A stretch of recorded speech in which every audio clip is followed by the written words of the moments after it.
Oke, sekali lagi teman-teman, kita coba pelajari, kita coba berkenalan dengan metode di dalam filsafat hukum. Ada 3 metode ya. Jadi pertama, filsafat hukum itu adalah armchair science, yaitu suatu disiplin yang ibaratnya kita cukup duduk dan berpikir secara kritis. Kita artinya nggak perlu kayak saintis yang harus pakai peralatan tambahan untuk melakukan observasi misalnya di laboratorium. Enggak ya, karena filsafat itu dia sifatnya spekulatif dan yang kita bahas adalah hal-hal yang non-empiris dan non-matematis. Itu clear ya. Kemudian 3 metode yang akan kita coba pelajari yaitu pertama dialektika, kedua eksperimen pikiran, dan ketiga analisis filosofis. Kalau yang pertama itu sebetulnya metode yang sangat umum dipakai, yang artinya kalau kita bicara dialektika itu sebenarnya kita sedang membahas tentang metode dialog. Jadi pengertian lain dari dialektika adalah dialog, di mana artinya yang dilakukan itu kita perlu lawan bicara, membahas tentang satu topik, tetapi memang di dalam dialog itu kita akan coba mengambil posisi yang berseberangan terus. Contohnya, misalnya apa ya? Misalnya saya bertanya, kalau menurut kalian hukuman mati itu adil nggak sih? Kira-kira apa jawabannya? Hukuman mati misalnya. Kita kan di dalam pemidanaan itu masih mengenal adanya pidana ini ya, hukuman mati ya. Di mana zaman sekarang itu dilakukan dengan cara eksekusi ditembak gitu. Kemudian kita bisa membayangkan ada beberapa pihak yang menentang, kelompok advokat HAM misalnya, yang atas nama manusia mereka akan berupaya menghapuskan praktik pidana mati. Cuma maksudnya di dalam dialektika itu intinya kita berdebat tentang tadi misalnya topik pidana mati. Ada yang mengatakan adil tidak adil gitu ya. Itu caranya adalah terus berdialog, terus bertanya dan bahkan bantah aja terus. Kebayang nggak? Ini saya pengen ngajak kalian diskusi cuma tadi nggak ada respon ya. Atau topik apa ya kira-kira ya yang bisa kita jadikan contoh ya dalam konteks hukum ya terutama. Menurut kalian kalau pidana pemenjaraan itu adil nggak sih buat korban? Katakanlah dia melakukan pembunuhan, hukumannya adalah di penjara. Hah? Terserah, misalnya bisa 20 tahun gitu ya, bisa seumur hidup. Cuma maksudnya satu sisi dia kan ngebunuh, sisi lain hukumannya penjara. Alih-alih katakanlah kalau dulu kan misalnya di dalam praktik yang sangat kuno, sangat barbar memang ada konsep misalnya apa itu mata balas mata gitu ya. Kalau dulu kan. Tapi kemudian hukum pidana modern menghilangkan itu dan sebagai gantinya adalah penjara, orang dikurung. Minggu lalu kita ngebahas bahwa yang namanya hukuman kan di dalam sejarahnya juga macam-macam, bisa dibalas, dicambuk. Kalau di Aceh kita masih mengenal konun, tapi hukum pidana modern umumnya di negara-negara beradab gitu ya, itu kan di penjara. Tentu kita bisa bertanya, apakah itu adil? Maksudnya apa hubungannya dia ngebunuh satu sisi terus tiba-tiba di penjara? Gimana ukuran keadilannya gitu? Kan gitu ya. Nah, dialektika itu maksudnya kalian bisa diskusi tema itu, kalian berdebat, tapi jangan bersepakat. Terus aja counter tapi rasional, jangan bukan berarti ngotot-ngototan. Misalkan menurut kalian adil Pak, Karena ya bagaimanapun di satu sisi dia telah melakukan kesalahan, misalnya tadi pembunuhan ya, yang merugikan korban, sehingga korban itu berhak, katakanlah dendamnya itu terbalaskan. Itu dulu ya. Maka nanti kita mengenal di dalam hukum pidana itu pemenjaraan itu pada dasarnya sifat retributif kita menyebutnya, artinya kita tetap menghitung perasaan korban gitu ya. Padahal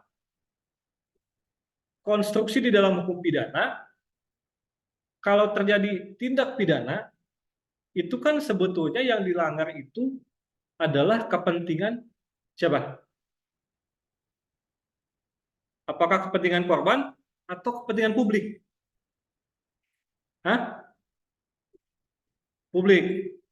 Maksudnya gimana? Bisa kasih pendapat nggak? Kan saya tadi bertanya, katakanlah ada si X nih, dia dibunuh gitu ya. Tentu kita bisa membayangkan keluarganya sedih segala macam.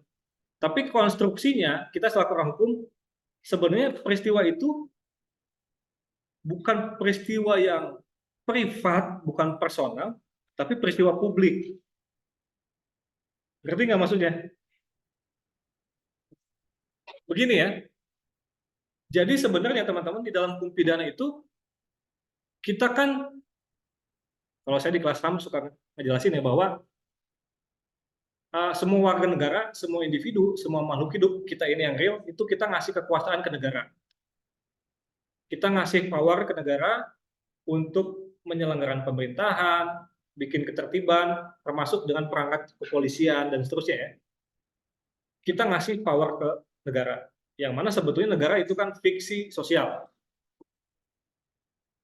Kemudian di antara penyelenggaraan negara itu adalah adanya hukum pidana. Hukum pidana itu kita menggolongkannya sebagai hukum publik. Kenapa publik? Ada yang tahu nggak? Kenapa kalau utang piutang, perjanjian itu privat, kalau pidana publik?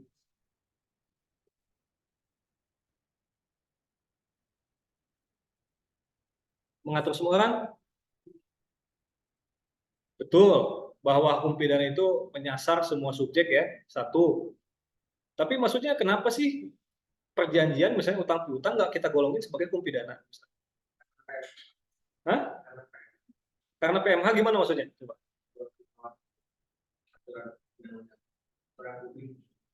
Ya, nah itu maksudnya betul aturan publik, tapi kenapa publik gitu?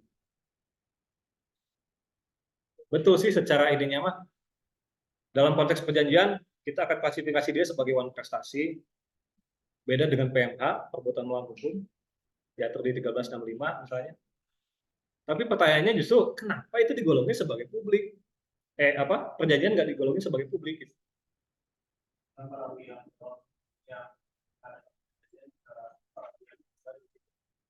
Ya, jadi kalau perdata itu kan, ya tadi ya, saya berhutang dengan saudara ya, ini urusan saya dengan dia.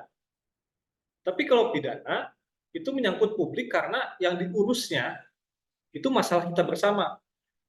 Maksudnya masalah kita bersama, bahwa saya bikin utang piutang, jual beli dengan siapapun, itu kan masalah saya. Tapi kalau ada peristiwa pembunuhan, itu masalah bersama. Karena tidak ada satupun orang yang ingin dibunuh. Jadi maksudnya, konstruksi hukum pidana itu akan melihat peristiwa pembunuhan itu bukan masalah pribadi sebetulnya, tapi masalah publik. Loh kok bisa pembunuhan gitu kan? Kita semua takut, tentu saja ya. Kita bisa membayangkan, bisa bersimpati dengan korban. Nah sehingga hukum pidana itu kan, jadi si pelaku itu dia ibaratnya bukan menyerang korban, tapi menyerang negara. Karena kepentingan publik sudah dimonopoli oleh negara. Ya, mudah-mudahan ini bisa dipahami ya, konstruksinya begitu. Sehingga negaralah yang akan mengambil tindakan. Karena kan bisa begini. Pak, kenapa yang menghukumnya bukan korban aja, keluarga korban misalnya? Kenapa yang menghukum itu negara dengan perangkat polisi kan gitu ya? Ya kan kita bisa ngebayangin yang paling menderita kan sebetulnya korban dan keluarganya, sehingga kenapa ya udah mereka aja yang balas dendam gitu. Gitu ya.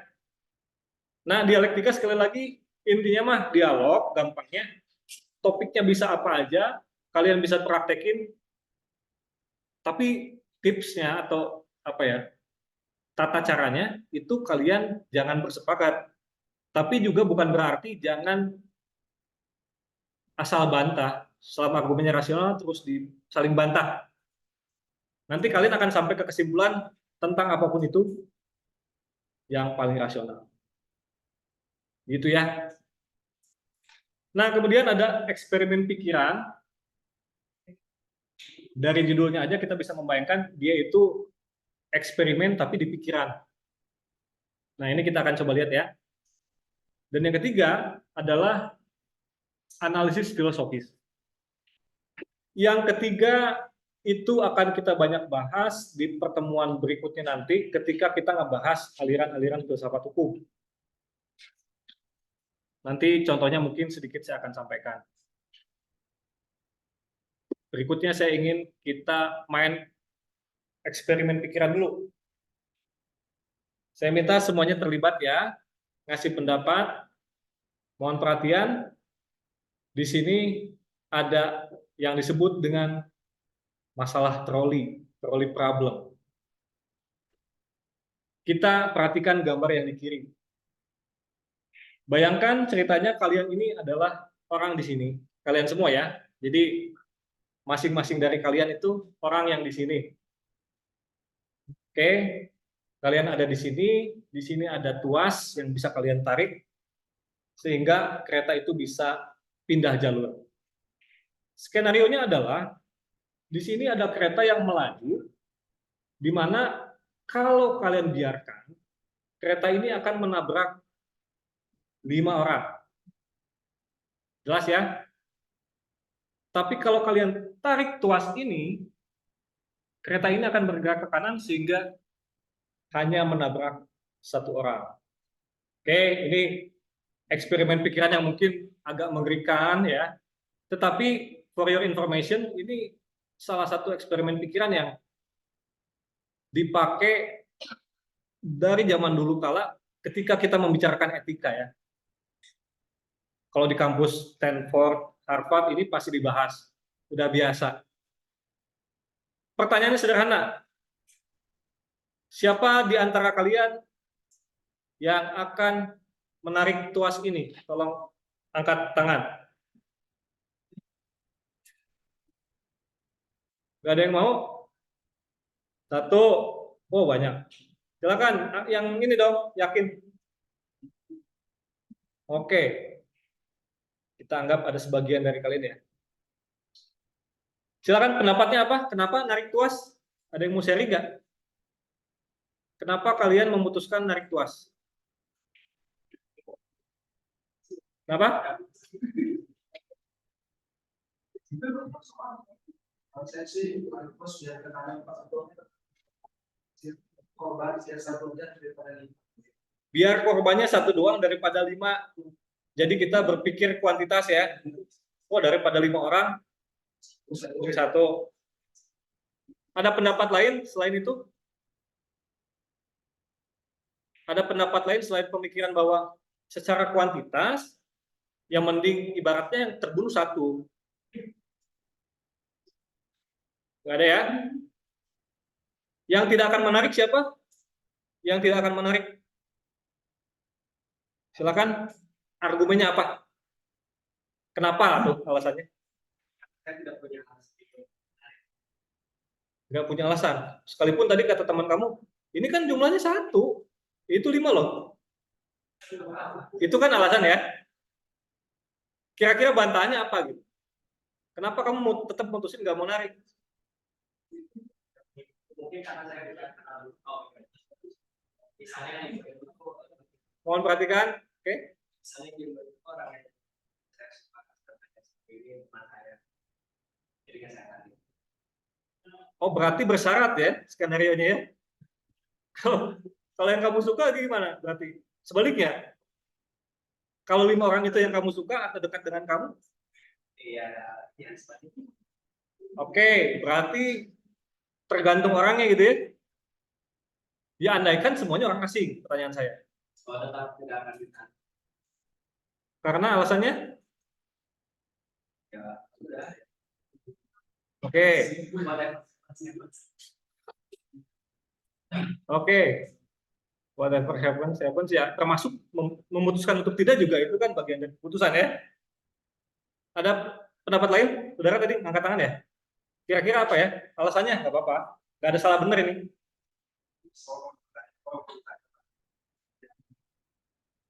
Itu masih sempat pertanyaan develop. Oke, sorry. Begini, memang di dalam eksperimen pikiran kita itu mengandaikan satu skenario, tetapi syaratnya nggak boleh diutak-atik sih. Andaikan ini memang akan melaju, oke? Kalian taunya begitulah, akan melaju nih.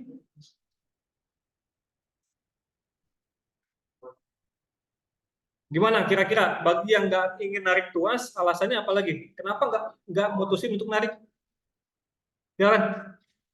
Ya, terus lagi karena kalau misalkan tidak ditarik kan artinya nampakin orang. Iya. Sedangkan yang lihat cuma satu orang dan di situ ada ini.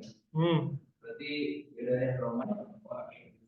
Kalau misalkan ditarik dia belok ke kanan atau satu orang yang lihat kejadian itu ada 5 orang, dia bisa menurut saya bisa menyebabkan trauma. Jadi 5 orang itu bisa dapat.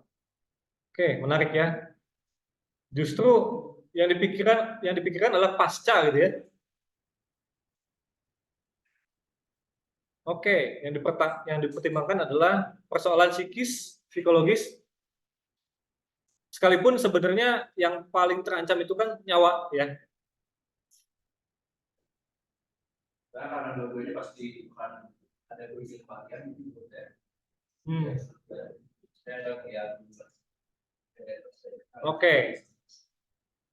Ada pendapat lain nggak? Bagaimana jika saya katakan kalau menarik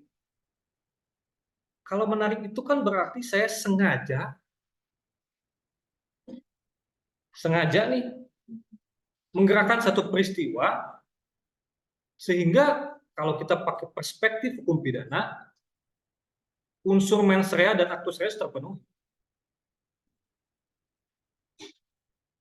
Kalau saya diam, ya pertama tadi ada dikatakan di luar kuasa, dan itu kan bukan tindakan membunuh dari saya. Kalau saya muter ini, ibaratnya saya membunuh. Benar nggak? Kira-kira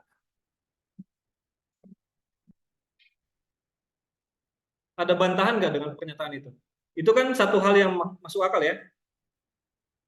Kalau saya narik itu berarti saya sengaja nih, secara deliberatif, saya tarik, tentu norma hukum pidana akan menyalahkan saya. Gitu. Saya telah melakukan pembunuhan dengan sengaja, dengan sadar. Kalau ini mah, sekalipun terlepas dari jumlah, ibaratnya kita nggak bersalah. Secara etis ya. Oke, ini menariknya gini ya. Tadi sebetulnya di skenario pertama yang ini, ya kita lihat ada 50-50 dan tentu nanti itu kita akan melihat bahwa yang namanya pandangan etika itu memang ada yang ibaratnya melihat konsekuensinya. Tadi misalkan teman kalian berpendapat, Pak konsekuensinya yang meninggal 1. Itu sangat rasional. Kalau dibiarin yang meninggal 5 gitu ya. Itu kan masuk akal ya. Tetapi ada pandangan etika yang mengatakan bukan soal konsekuensi. Masalah baik dan jahat itu adalah soal proses. Di sini prosesnya kalau saya menggerakkan tadi ya, saya bertindak jahat, maka tidak etis. Ini sebetulnya teman-teman perdebatan filosofis di antara dua pemikir besar. Kalau kalian mengkaji etika, pasti kalian berkenalan dengan Immanuel Kant yang mengusung gagasan deontologi, yang intinya dia bilang soal baik dan jahat itu nggak bisa dilihat dari konsekuensi, tapi dari tindakan itu sendiri. Tapi dia itu saklek banget. Misalnya, kalau menurut kalian berbohong itu baik nggak sih? Hah? Tergantung ya. Kalau menurut Immanuel Kant, berbohong itu udah jahat. Mutlak. Kalau di kita kan masih ada ya, dan bahkan berbohong demi kebaikan, gitu ya. Immanuel Kant akan mengatakan tindakan berbohong sendiri udah jelek pada dirinya. Karena tadi dia nggak akan melihat konsekuensi. Kalau kalian kan bicara berbohong demi kebaikan, konsekuensi berarti kan. Nah, kalau bicara konsekuensi, nanti kita akan mengenal pemikirannya Jeremy Bentham, John Stuart Mill, yang bicara soal baik dan jahat itu dari akibatnya. Oke, kita lanjut sedikit. Skenario-nya kita ubah. Skenario-nya kalian ada di jembatan bersama entah siapapun itu. Seseorang yang katakanlah, mohon maaf, tubuhnya besar, gitu ya. Andaikan dengan skenario yang sama di mana ada kereta melaju hendak menabrak 5 orang. Pertanyaannya, apakah kalian akan memutuskan untuk mendorong teman kalian yang besar itu ke bawah dengan asumsi dia akan menghentikan laju kereta atau troli ya? Andaikannya gitu ya. Andaikan dia bisa nantiin troli. Ada nggak yang bakal ngedorong? Hah? Nggak ada, ini yang menarik. Tidak ada ya. Bukankah buat tadi kalian yang mengangkat tangan yang di awal, bukankah konsekuensinya tetap, kalau tadi ada yang berargumen, Pak, jumlahnya 1:5, bukankah di skenario kedua juga kalau kita mendorong kan yang meninggal 1? Silakan.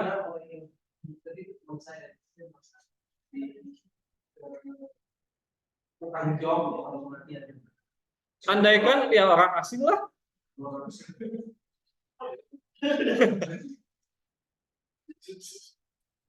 Memang begini ya, kalau di dalam eksperimen pikiran itu kadang-kadang kita bisa personalisasi sehingga membuat itu bias. Maksudnya apa?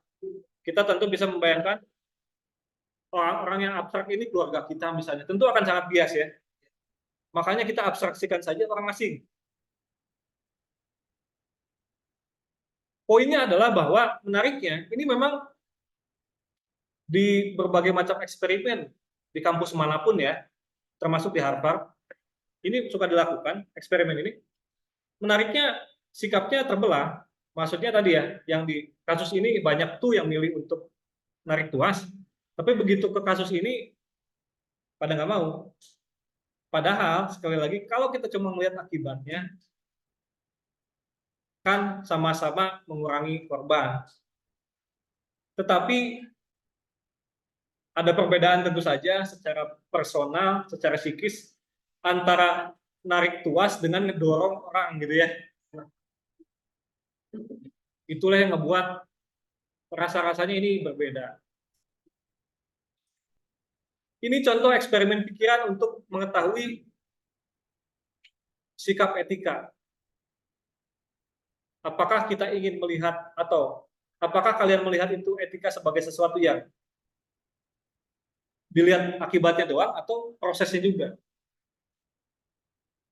Gitu ya. Oke, nanti pemikiran tentang John Stuart Mill dan Jeremy Bentham itu kita akan membahas di satu sesi khusus ya. Di pertemuan keberapa tuh? Setelah UTS ini. Kita lanjut eksperimen kedua.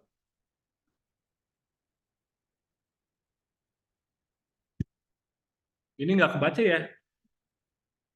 Oke. Oke, saya coba bacakan ya. Judulnya katanya ada 3 anak yang lagi berebut suling ya, atau alat musik lah. Di sini ceritanya suling. Ada 3 anak lagi rebutan mainan. Pertanyaannya sederhana banget. Kepada siapakah kamu akan memberi mainan itu? Pertama, deskripsi anaknya. Kata si anak A, saya harus mendapatkan suling itu karena saya satu-satunya anak yang bisa mainin suling. Oke? Dia berargumen, bukankah suling itu fungsinya ya untuk dimainin gitu loh. Itu argumen anak pertama ya. Anak kedua mengatakan, saya yang membuat suling itu. Saya yang nyampurin bahan-bahannya gitu kan. Ngebikin segala macam, termasuk ngabisin waktu, tenaga, pikiran, sampai suling itu jadi. Yang artinya saya mengeluarkan kerja saya gitu ya. Masa saya nggak berhak sih? Masa dikasih ke orang lain? Itu anak kedua. Anak ketiga, dia bilang, di antara kita bertiga, sayalah yang paling miskin katanya, paling nggak punya. Saya bahkan nggak punya apapun katanya di dunia ini ya, lebay banget sih. Meskipun kata dia, saya nggak bisa main suling dan saya nggak ngebuat suling itu, ya kasih ke saya karena saya paling nggak punya. Gitu. Oke, ada 3 anak dengan sikon berbeda. Pertanyaannya siapa yang akan ngasih ke anak A? Aco, ke anak yang bisa main suling. Satu-satunya di antara semuanya. Nggak ada nih? Nggak ada satupun? Siapa yang bakal ngasih ke anak B? Cuma 3? Siapa yang bakal ngasih ke anak C? Lah sisanya apa mana ini sisanya?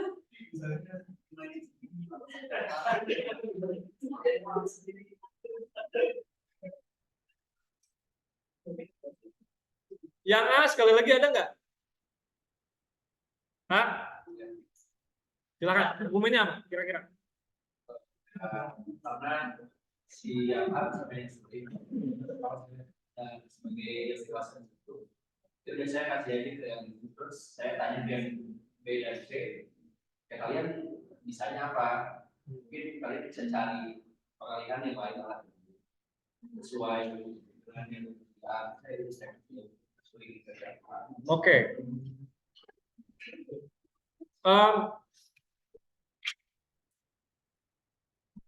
Saudara memutuskan untuk memberi ke A karena dia yang bisa, ya, sesuai dengan bakat.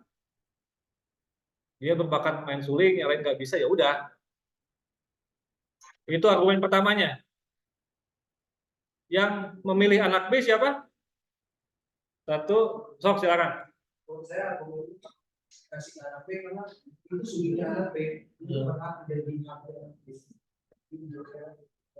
kebiasaan atau kemiskinan perlu menjadi dasar. Oke. Nggak penting Pak soal bisa, soal miskin ya. Faktanya dia yang bikin, dia mencurahkan tenaga, pikiran, segala macam, sampai suling itu jadi. Sehingga dialah yang paling berhak gitu ya.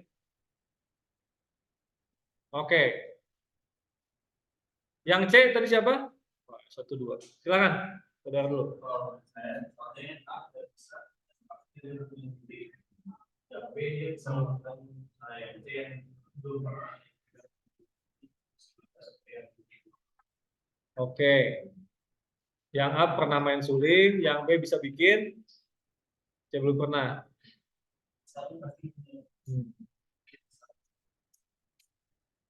Kalau skenario-nya sih asumsinya nggak punya, ya.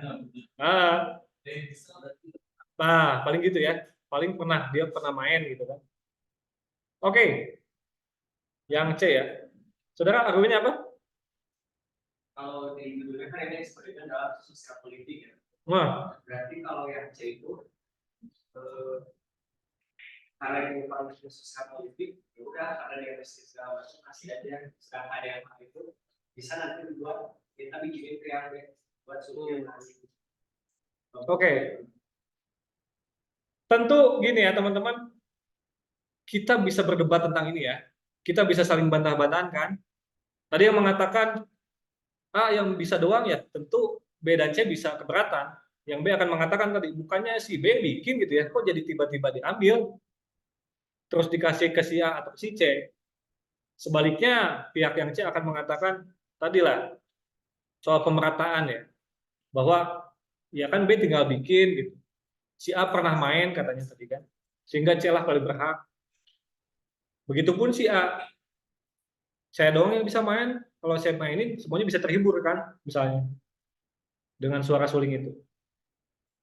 Yang ingin disampaikan begini, ini lagi-lagi bukan salah benar, ini kita bicara di tataran filosofis, di mana kalau kita bicara dalam konteks sosial politik, maka sebenarnya ketiga posisi ini tuh menggambarkan spektrum kecenderungan.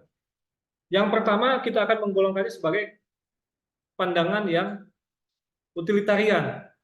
Maksudnya adalah pandangan yang mengutamakan melihat manfaat sesuatu. Suling manfaatnya buat dimainin gitu ya, fungsinya. Sehingga kalau dimainin bermanfaat. Sesimpel itu. Tentu kita tadi bisa membayangkan asumsinya kalau dimainin semua terhibur. Yang B ini mencerminkan pandangan yang disebut dengan pandangan liberal. Liberal itu dalam arti kita mungkin punya persepsi yang macam-macam ya tentang kata liberal. Cuma maksudnya liberal itu mengutamakan kepentingan individu.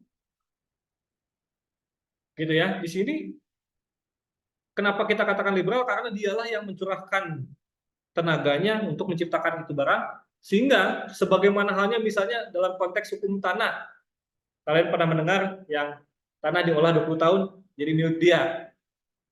Itu persis menggambarkan teori liberalisme itu tentang property rights, di mana kepemilikan itu diandaikan bisa menjadi milik kita kalau kita olah, kita kuasai, dan seterusnya.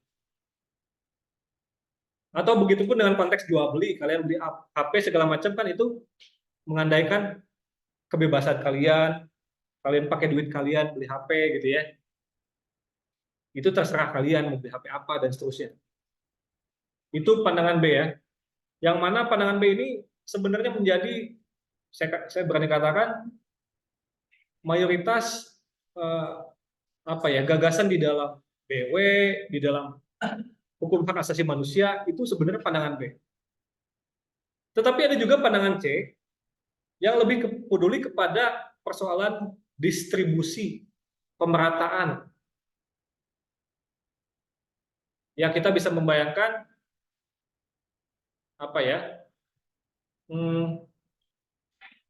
isu pemerataan ini paling gampang mungkin dalam konteks pajak ya.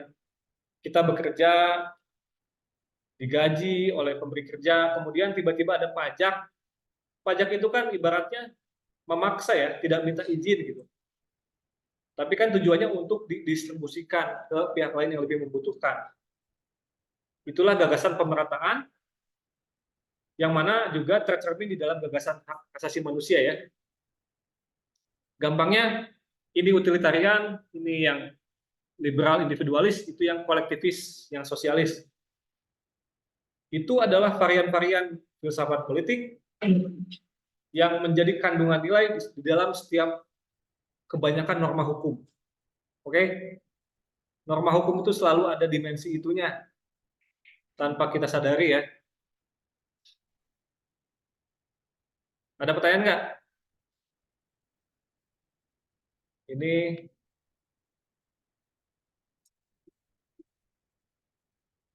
ini ya.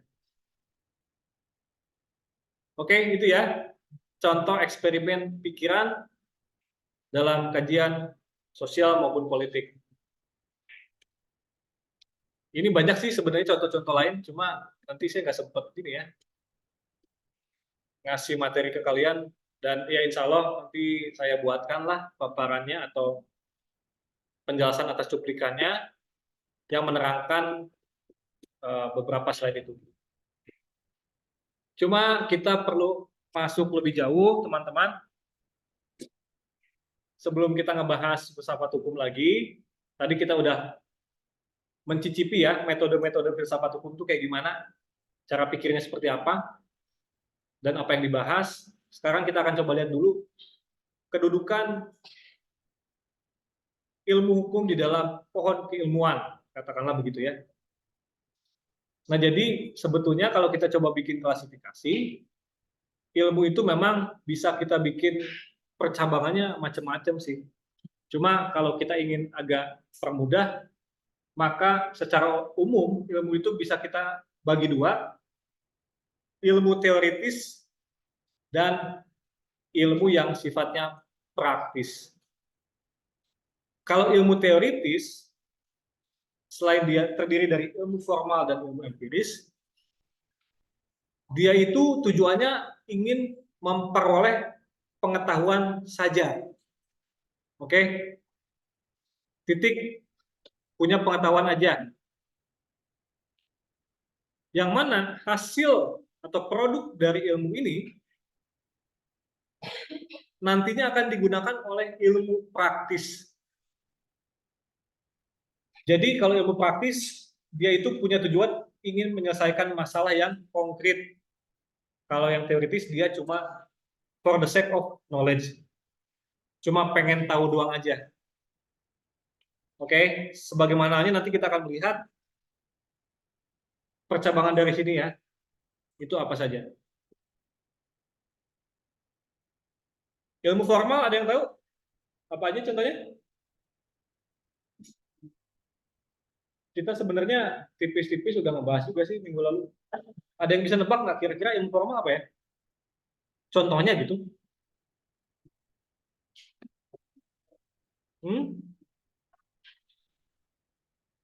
Ilmu formal tuh contohnya logika. Logika ya. Kalau kalian masih ingat, yang dibahas di dalam logika itu kan penalaran. Penalaran itu kita sebenarnya cuma ngomongin soal validitas. Terlepas dari benar salahnya itu kita nggak ada urusan. Misalnya,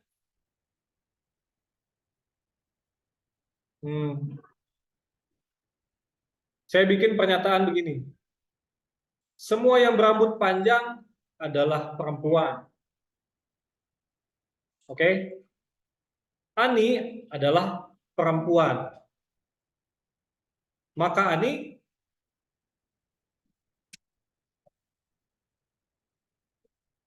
semua yang berambut panjang itu perempuan. Si Ani ini perempuan. Maka Ani, coba kita periksa ya.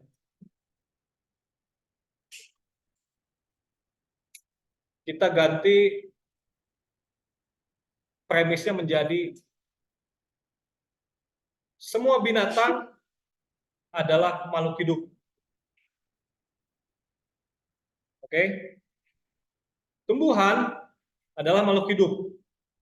Maka tumbuhan masa binatang? Ini silogisme ya. Tadi kalian terjebak dengan silogisme. Ya itu di mata kuliah logika lah ya. Saya asumsikan kalian udah lulus ya. Coba perhatikan. Semua yang berambut panjang adalah perempuan. Pertama, pernyataan itu aja sebenarnya nggak sesuai dengan fakta kan? Ya. Kalau kita coba bikin premisnya menjadi simbol, kita bisa ganti kalimat itu dengan semua A adalah B gitu ya. Semua yang berambut panjang adalah perempuan. Semua A adalah B. Ani adalah perempuan. C adalah B.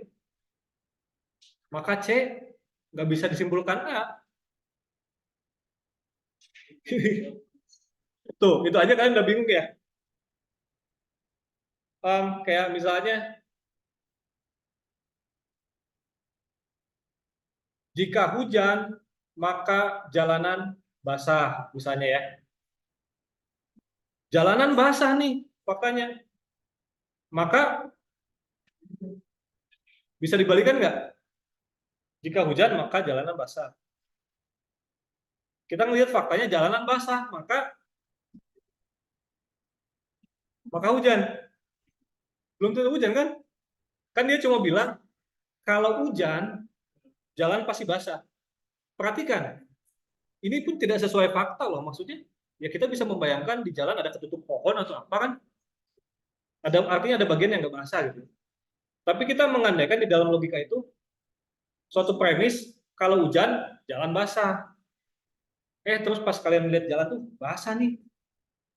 Nah itu nggak bisa disimpulkan pasti hujan karena bisa jadi jalanan basah karena ada yang nyiram jalan, ya kan? Oke, itu silakan buka lagi bahan-bahan kuliah logika ya. Cuma ya filsafat kita harus beres dulu soal logika sebetulnya. Nah itu ilmu formal tuh kayak gitu. Kita kan dari tadi nggak ngomongin soal fakta ya. Kita cuma ngomongin penalaran aja. Valid nggak nih cara berpikirnya, penyimpulannya. Itulah kenapa kita katakan sebagai ilmu formal. Nah ini kita akan melihat ilmu empiris dan ilmu praktis. Kalau ilmu empiris contohnya apa? Ada yang tahu?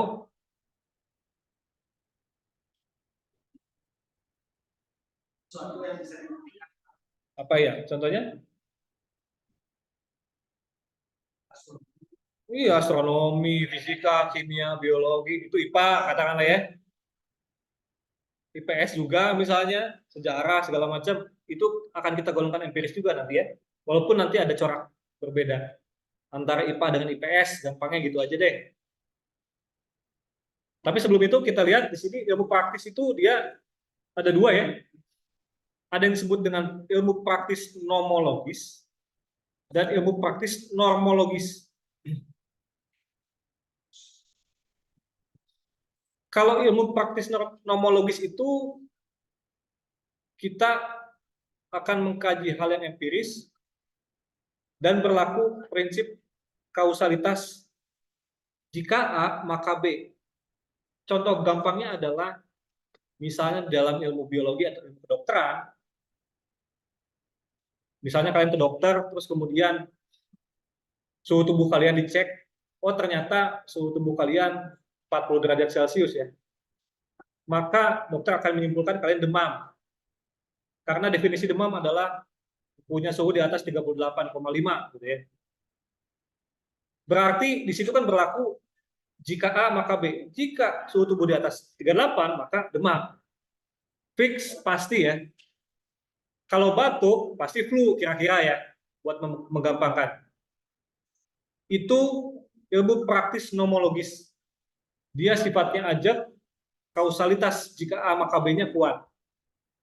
Tetapi ini berbeda dengan ilmu praktis normologis, di mana hukum itu masuk. Kalau di dalam hukum, logika yang berlaku itu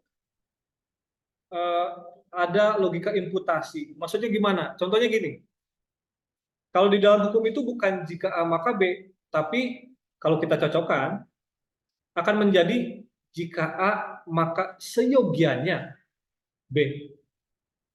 Bedanya apa? Misalnya, jika terjadi pembunuhan yang dilakukan oleh si X, maka si X seyogianya dipenjara.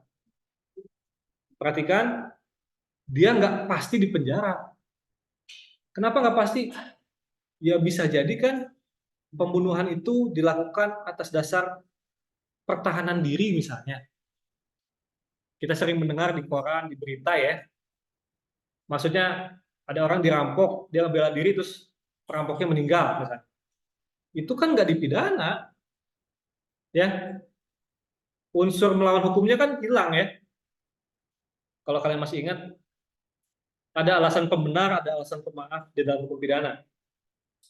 Jadi sebetulnya hukum itu bersifat normologis dalam arti normatif ya, mengharuskan seyogianya. Kalau seandainya ada tadi ya tindak pidana pembunuhan, maka seyogianya dia dipidana di penjara.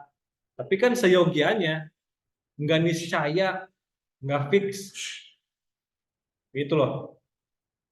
Paham ya? Itu pembedaan antara ilmu praktis nomologis dan normologis. Kalau kita coba klasifikasi lebih lanjut, ilmu teoritis dengan ilmu empiris, maka perbedaannya begini.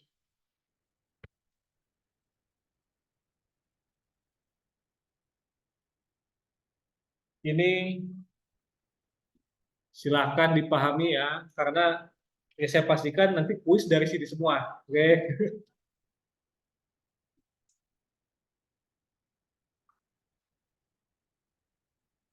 Pertama, kita lihat di sebelah kiri, ada perbandingan antara ilmu formal dengan ilmu empiris. Oke. Kalau ilmu formal, hal yang diselidikinya adalah sistem penalaran. Kayak tadi ya, logika kita ngomongin penalaran, valid atau enggak. Kita nggak ngomongin bahwa pernyataan semua yang berambut panjang adalah perempuan benar, terserah. Itu kita bodoh amat gitu ya dengan pernyataan itu. Tapi yang kita pedulikan adalah penyimpulannya ini valid enggak, alurnya runtut enggak. Itulah concern dari ilmu formal. Sebagaimana hanya matematika, itu ilmu formal. Sekali lagi, kebenaran matematis bahwa 2 tambah 2 4, itu kita nggak perlu buktikan di dunia nyata. Kita pakai kepala kita beres. Itulah ilmu formal ya. Ini berbeda dengan ilmu empiris yang justru akan mengkaji gejala faktualnya seperti apa. Kalau air dipanaskan sampai 100 derajat, oh dia mendidih ternyata ya. Misalnya. Itu empiris kan, terbukti nyata. Atau misalnya kalian merasa nggak enak badan gitu ya, kalian merasa kedinginan, tapi bisa jadi kan itu perasaan subjektif ya, yang mana pas dibuktikan pakai termometer atau alat pengukur suhu tubuh, ternyata kalian suhu tubuhnya 40 derajat misalnya. Oh panas ya, itu empiris. Jadi bukan rasa-rasaan. Saya ngerasanya panas, saya ngerasa badan dingin. Ya ukur aja pakai alat pengukur gitu kan. Itu yang dimaksud dengan empiris. Kita melihat faktanya. Maka pendekatan kebenarannya menjadi berbeda kan. Kalau logika dia formal banget. Kalau ilmu empiris itu materialnya, nyatanya tuh gimana sih? Karenanya pengetahuan yang dihasilkan pun berbeda. Kalau ilmu formal bersifat a priori itu sekali lagi artinya adalah kita nggak butuh bukti di dunia nyata bahwa 3 tambah 3 sama dengan 6, itu kita nggak perlu buktikan pakai ini gitu. Dijumlahin dulu, enggak. Kepala aja ngebayangin pasti segitu. Oke? Tapi kalau ilmu empiris itu bersifat a posteriori, itu perlu dibuktikan dulu. Gitu ya.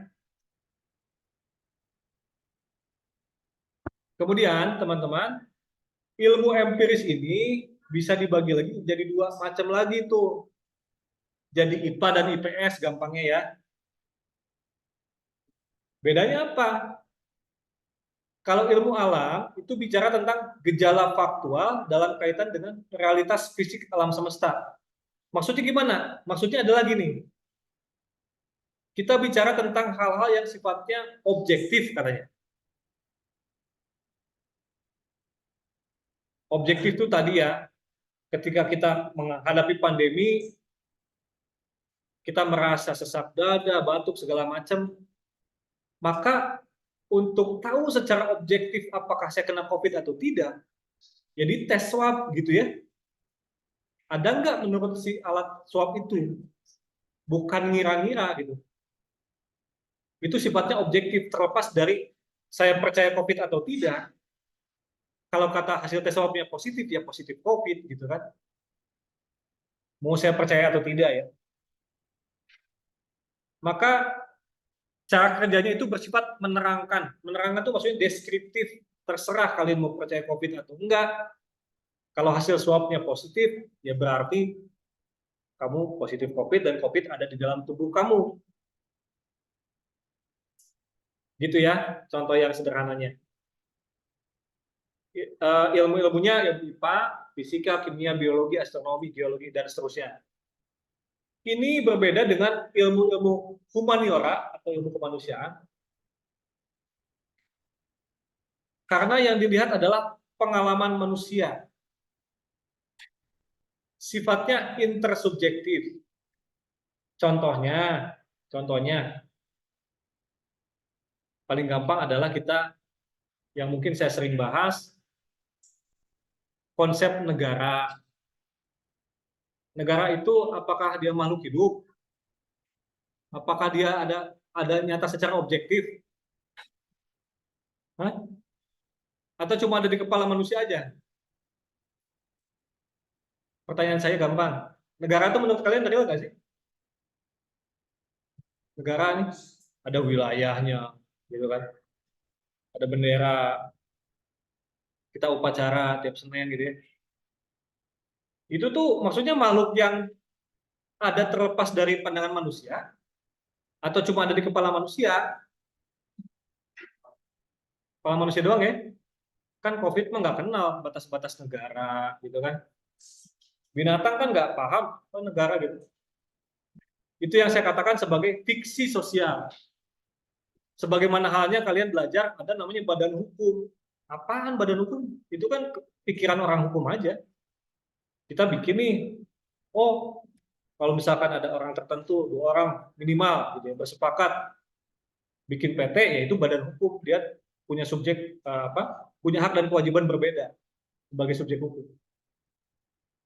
Itu yang saya maksud dengan intersubjektif. Contohnya uang 100.000 itu berharga banget gitu ya, bisa buat beli apa aja. Cuma maksudnya konsep uang sebagai alat pertukaran itu kan maksudnya cuma ada di kepala manusia gitu. Kalau kita kasih uang itu ke kucing kan nggak ngerti ya, nggak berharga. Beda kalau kita kasih daging, oh dimakan tuh, itu objektif dia makanan gitu. Kalau uang ini kan intersubjektif di kepala kita aja. Dulu bukan uang, pakai barter misalnya, alat tukarnya. Sekarang Bitcoin dan seterusnya. Jadi ilmu kemanusiaan itu ilmu sosial, sejarah, hukum, dan seterusnya itu di mana kita itu yang namanya manusia punya peradaban, kita menghasilkan berbagai macam fiksi-fiksi sosial yang berguna. Saya tidak mengatakan itu tidak berguna ya. Negara, uang segala macam itu bermanfaat sekali. Tapi jangan lupa itu tuh sebenarnya ada di kepala manusia saja. Oke. Beda dengan ilmu alam yang sifatnya objektif. Gitu. Paham ya? Lanjut. Ya ini tadi sudah saya terangkan. Kita makin menukik ke dalam perbandingan antara ilmu teoritis dengan praktis. Kalau ilmu teoritis dia kausalitas ya, jika A maka B. Begitupun dengan ilmu nomologis kedokteran kayak tadi. Kalau suhu tubuh kamu di atas 40 derajat ya kamu demam gitu, fix. Tapi kalau normologis itu berlaku asas imputasi tadi seyogianya.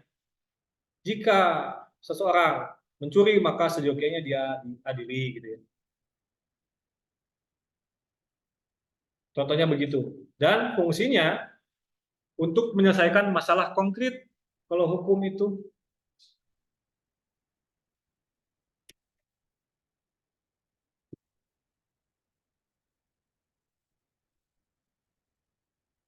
Nah, kalau kita coba lihat sebetulnya sekali lagi yang namanya ilmu itu dia saling menopang. Ilmu praktis ada di ujung, ilmu praktis ini mengandaikan ilmu empiris, ilmu empiris mengandaikan ilmu formal. Oke, ini ilustrasi saya pinjam dari pendapatnya Prof. Sidarta ya, bagus sekali saya kira. yang menggambarkan bagaimana ilmu itu saling berhubungan.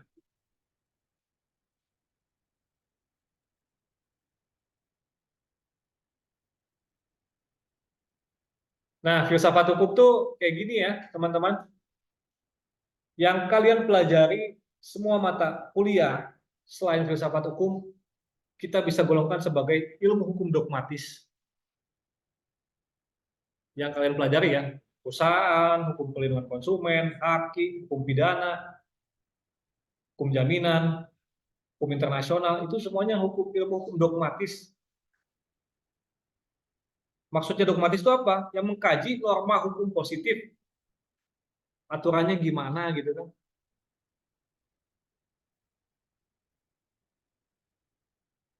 Lebih mendalam dari itu adalah yang dibahas lebih kepada prinsip atau asas yang menjadi wilayah dari teori ilmu hukum. Tentu saja di setiap mata kuliah ya, kalian belajar tentang ada norma, ada asas atau prinsip.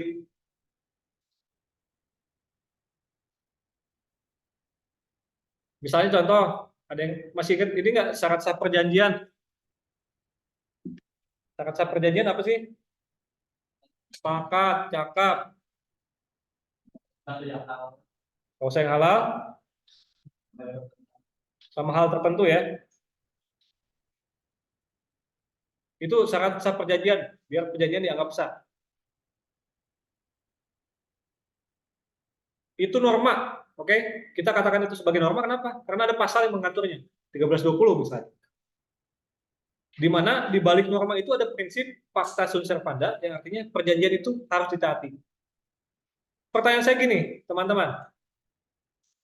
Kalau seandainya aturan BW tadi, pasal 1320 kita hapus, oke, kita bisa membayangkan dihapus dari BW. Pertanyaannya apakah perjanjian itu masih harus ditaati? Ngerti nggak? Itu agak filosofis ya mungkin ya. Satu sisi kita bilang, oh syarat sah perjanjian itu harus ada tadi 4 unsur tadi, biar jadi perjanjian. Dan perjanjian itu prinsipnya harus ditaati kan? Prinsipnya. Prinsip ini nggak diatur di dalam norma, nggak disebut. Tapi kita mengandaikan saja ya kalau berjanji taati kan. Pertanyaan saya kalau norma itu dihapus, apakah prinsip ini juga ikut hapus? Tidak. Hah? Kenapa nggak ya?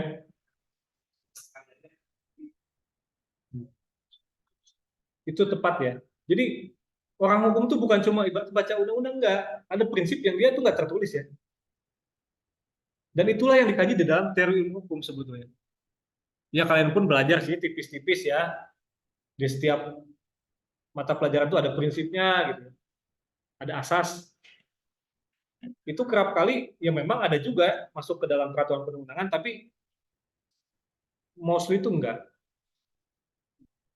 Itu teori ilmu hukum. Nah, filsafat hukum itu mengkaji ibaratnya teori dari teori-teori tentang ilmu hukum. Bayangin aja. Jadi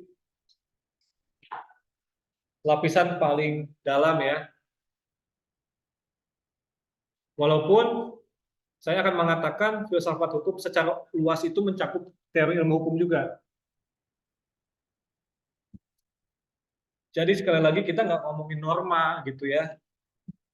Peraturan perundang-undangan kita udah ibaratnya helikopter view dari jarak jauh. Kalau kalian kemarin bicaranya dari jarak dekat, zoom in gitu kan, syarat sah perjanjian apa sih? Ibaratnya pakai teleskop gitu. Oh, ternyata syaratnya harus tadi yang 4 unsur tadi. Sekarang bayangkan kita ngambil jarak jauh justru dari atas banget. Nah, itulah filsafat hukum. Terakhir, sebelum saya tutup, ini penting banget. Ini mudah-mudahan nggak sulit ya. Karena ini sekali lagi ada di dalam soal kuis. Ruang lingkup dan persoalan filsafat hukum. Artinya di sini kita ingin melihat apa sih kajian filsafat hukum itu, gitu ya. Seperti apa pertanyaan yang diajukan? Pertama kita bisa pilih dulu antara ini istilahnya jurisprudence atau legal filosofi ya. Maksudnya adalah filsafat hukum. Itu istilah lainnya lah.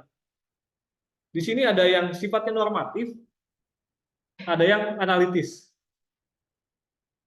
Kalau normatif, itu berarti kita berupaya mengkaji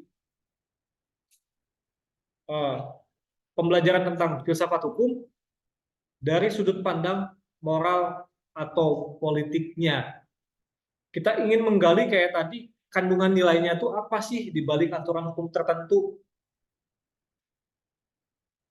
Oke, pelan-pelan.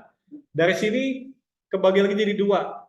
Ada yang interpretif, ada yang kritikal. Kalau interpretif, kita hanya ingin menggali kenapa apa landasan moral atau politik dari suatu norma atau dari suatu hukum. Misalnya tadi, oh di dalam hukum pidana itu konsepnya adalah kalau ada tindak pidana, ada pelaku, maka harus dipenjara. Penjara itu ternyata landasan moralnya adalah konsep retributif. Maksudnya orang di penjara itu tujuannya biar dibalas, misalnya, biar dia jerak. Itu kan jerak itu membalas, menghukum. Itu landasan moral atau politiknya. Contoh lain misalnya tadi di dalam hukum tanah atau hukum agraria ada aturan yang mengatakan kalau orang mengelola tanah selama 20 tahun otomatis jadi penyedia. Maka itu landasan moral atau politiknya adalah liberalisme kepemilikan individu. Atau konsep hukum waris demikian pula saya kira pada dasarnya melihat hubungan darah itu kan berarti sangat individualistis. Itu yang interpretif. Jadi kita cuma pengen menguak apa landasan moral atau politik dari suatu ketentuan. Gitu ya. Kalau kritikal itu maksudnya kita justru ingin mengkritisi landasan moral dan politiknya. Contohnya tadi misalnya kalian berpendapat harusnya aturan tentang tanah tadi kalau orang menguasai tanah selama 20 tahun ya jangan tiba-tiba jadi milik dia. Misalnya kalian berpendapat harusnya didistribusikan untuk pemerataan ke pihak lain yang paling membutuhkan. Itu gagasannya reforma agraria misalnya ya, yang mendekati pandangan tadi si anak C kalau kalian masih ingat. Ini paham nggak? Atau pada masih bingung nih? Perbedaan antara interpretif yang mencoba menggali aturan di bawahnya itu apa, sama kritikal yang justru ingin mengkritik. Misalnya hukum pajak, tadi saya beri contoh. Saya itu kan wajib pajak gitu ya. Saya punya penghasilan, kemudian berdasarkan hukum pajak, karena saya jadi wajib pajak, maka saya wajib membayar pajak, di mana pajak itu landasan moral politiknya adalah distribusi pemerataan. Jadi saya dipajak, dipaksa harus bayar tanpa saya setuju atau tidak, ya kan? Dari penghasilan saya, di mana penghasilan saya itu untuk dibagikan. Berarti landasan moral politiknya adalah konsep pemerataan. Berarti itu bukan pandangan liberal. Sebaliknya dari sudut pandang kritis, saya bisa mengatakan, kalau begitu apa bedanya dengan preman di pasar atau Robin Hood yang maksa orang, ibaratnya negara datang ke rumah saya pakai pistol, nolong pistol, mana uang kamu? Apa bedanya kalau saya nggak setuju? Bukankah itu pemaksaan misalnya? Dari sudut pandang libertarian atau liberal. Ini mudah-mudahan bisa dipahami ya. Memang sangat abstrak. Jadi yang dibicarakan adalah landasan nilai. Sekali lagi, hukum itu ada norma, ada prinsip, ada nilai.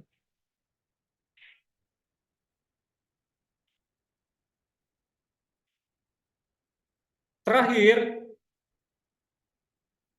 kajian analitik atau metafisika kalau ini kita nggak ngomongin soal landasan nilai sesuatu, tapi kita lebih peduli pada apa sih hakikat hukum itu gitu.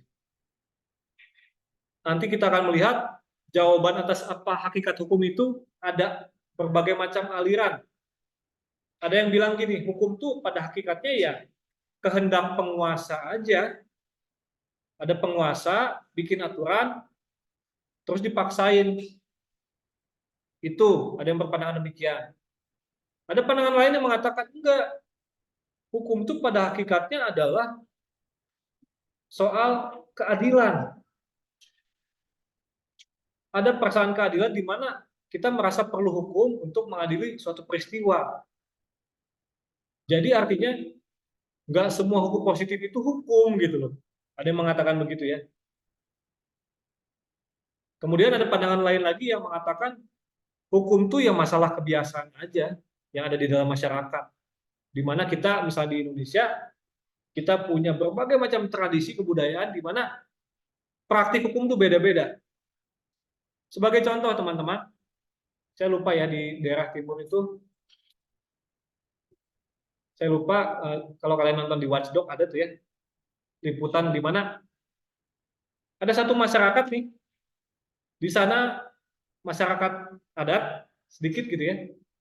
Terus kemudian tiba-tiba di sana itu terjadi peristiwa tindak pidana pencurian. Kalau nggak salah hewan ternak babi atau apa ya, yaitu masyarakat sana dicuri. Yang menariknya, ketua adat di situ memutuskan bahwa alih-alih hukuman penjara, alih-alih hukuman fisik, mereka berpandangan bahwa, kata ketua adatnya, oh berarti ada yang salah dengan kita sehingga masing-masing dari warganya itu diminta kekayaan, ayo kita kasih. Karena dia kekurangan. Artinya yang ingin saya tekankan adalah kita itu punya logika yang berbeda sebetulnya. Kekurangan-kurangnya di Indonesia ini, di mana ketika terjadi kejahatan tuh alih-alih dihukum, dikasihani. Ada loh yang kayak gitu di Indonesia ya. Nah, jadi saya ingin katakan, hukum tuh nggak universal. Logika penghukuman tuh nggak diterima oleh semua masyarakat.